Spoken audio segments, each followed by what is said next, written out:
It's feeling good. Your produce will be starting. So. All right. Please welcome the factory farming group. We're going to hear from the pros first.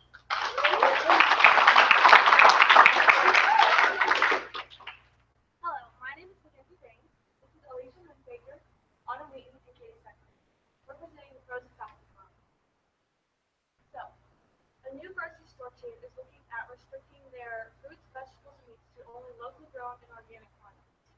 We believe that they should continue to use factory farming products. Factory farming, otherwise known as industrial farming or corporate farming, is a highly mechanized way of producing a large amount of livestock, but it also includes fruits and vegetables. It began in the 1900s. People began inventing tools and machines to help decrease the workload on farmers, and it continued to develop into what we today call factory. Some of the benefits of factory farming include mass production, which is the production of large quantity of items, and the reduced pricing of food. According to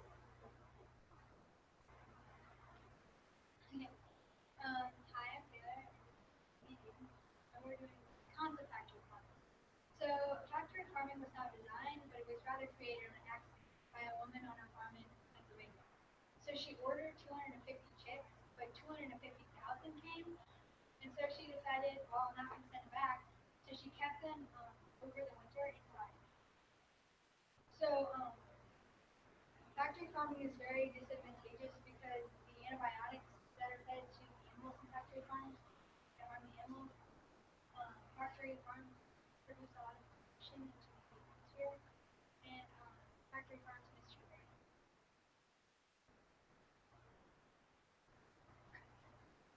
According to Thomas Malthus, we're supposed to be dead.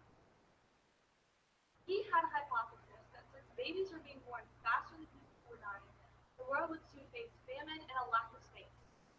Mass production has allowed us to sustain such a large population. The world population in 1900 was 1.6 billion. By 2017, according to the U.S. Census Bureau, our population has almost reached 7.4 billion.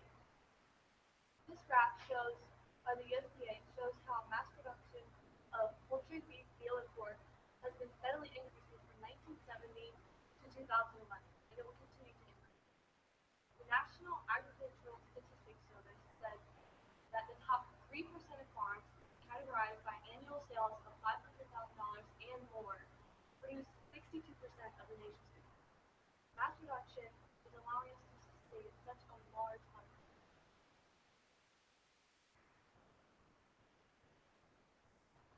99% of all animals in the world are good for a factory farm at one point. So while they're at the factory farm, the goal is to produce as much profit as possible, which means getting as much meat off the animal as possible. So they use hormones and other chemicals to make the animals as fat as possible, so that they get more profit. When we eat the animals, some of the chemicals are still in the animal, and that causes disease, cancer, and obesity. 2 million people annually get sick because of the extra chemicals in the animal. Due to the rapid rate at which our world's population is growing, there has been a higher demand for meat and wheat and corn to be able to feed these animals. In order for factory farms to be able to keep up with the higher demand, they have to be able to produce at a faster rate.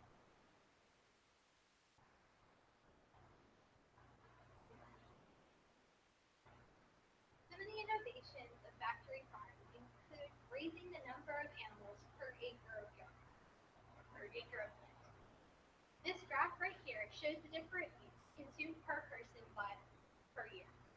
If you look at poultry and farmed fish, you notice that they are steadily increasing because these are the meats that are farmed at factory farms.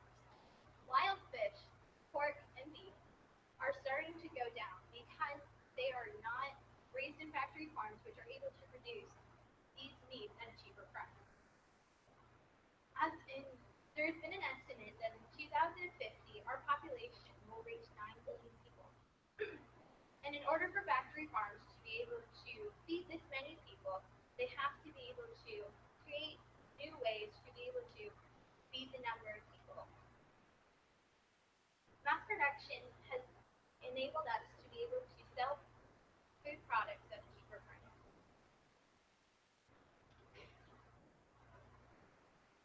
Factory farming not only negatively affects health, it also negatively affects our environment, such as the plants that affect crops. In the crop side of factory farming, the crops are not properly rotated, nutrients on the soil drain is up to 30% of the topsoil. The animal side of factory farming,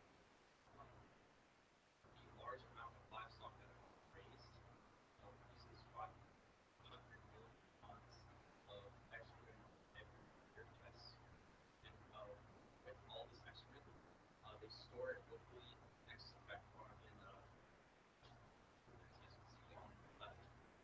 And these large holes seep into the ground and release a large amount of ammonia into the soil. It makes it extremely hard to grow that plants.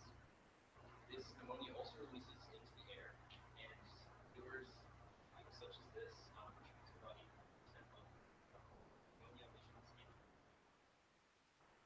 And another factor that negatively affects air in factory farming is the huge amount of livestock raised. On the right, you can see a huge amount of cattle, and this cattle uses methane gas, and this methane gas makes up 18% of annual greenhouse gas emissions. And factory farming also negatively affects our water, because the chemicals, pesticides, and manure that is run off of the grains goes into our local watersheds, and this can contaminate creeks, rivers, streams, and eventually oceans. In coastal areas, it contributes to dead zones, and it also creates coastal reefs that live in that area. And it could also contaminate local streams, creeks, and rivers, which can lead to people with contaminated drinking water and just destruction of ecosystem. Factory farming has provided low-income schools for people all around the world. The average income a single person makes is only around $34,000 a year. And as you can see here on this checklist, more than half of that income goes toward taxes and food supplies. And you can also assume that it's not much more than like other countries and mortgage, everything like that.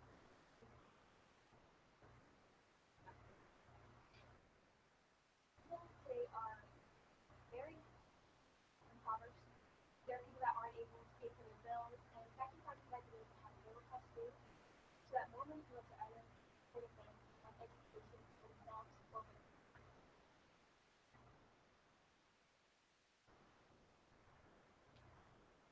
Okay, so animals on factory farms are treated more like goods rather than actual living beings.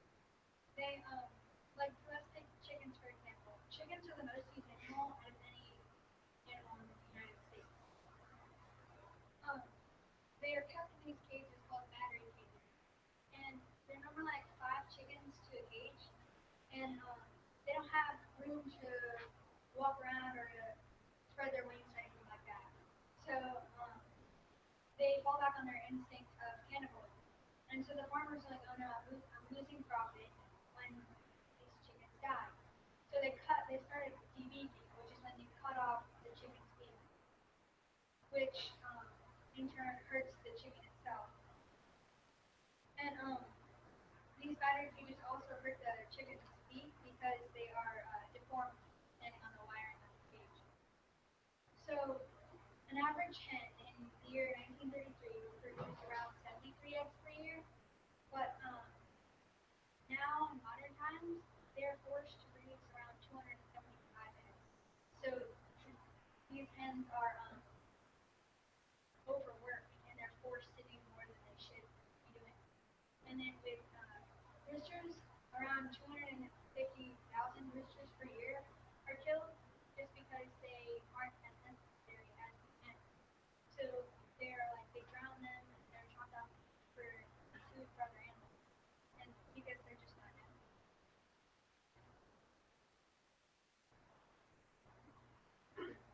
With lower prices, people are able to spend more money on important things, and that's especially especially important in more impoverished communities where poor families live. And in these poor families, it's very important that they ration their money so that they can afford the important things such as health care, medical bills, transportation costs such as gas and repairing cars. With factory farming, the lower prices allow that to happen.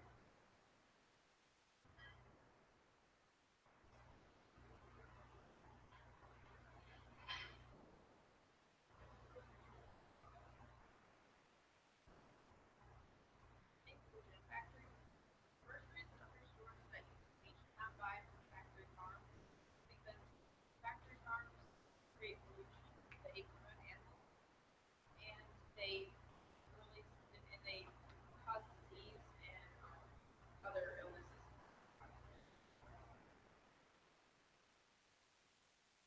As a group, we believe that factory farming should not be excluded from farming. It has helped us provide food for our own communities and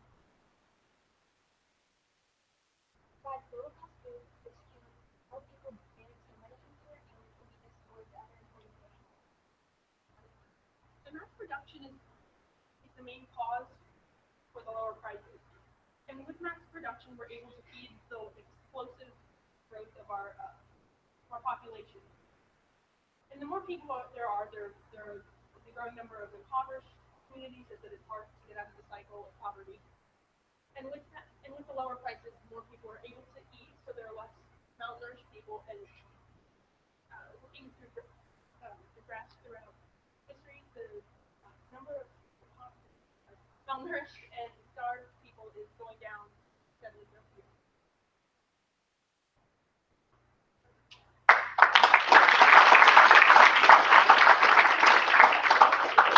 Question for which side?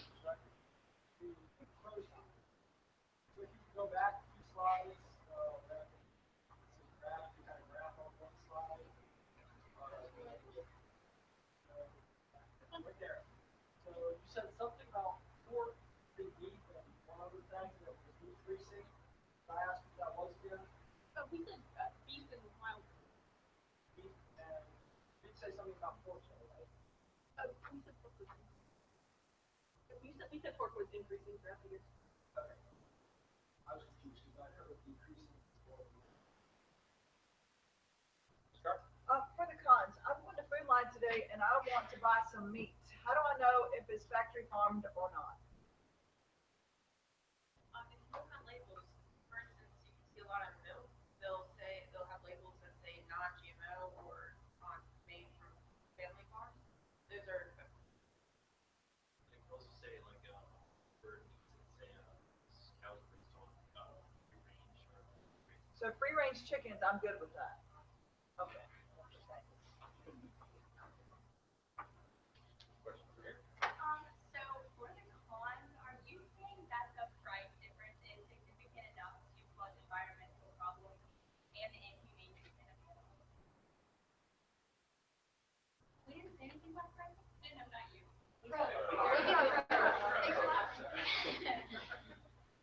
Different, unless the price difference significant enough to make a difference to like cost versus the environment and the growth. So I mean, in our opinion, I mean, really this is what we were given and this is what we think.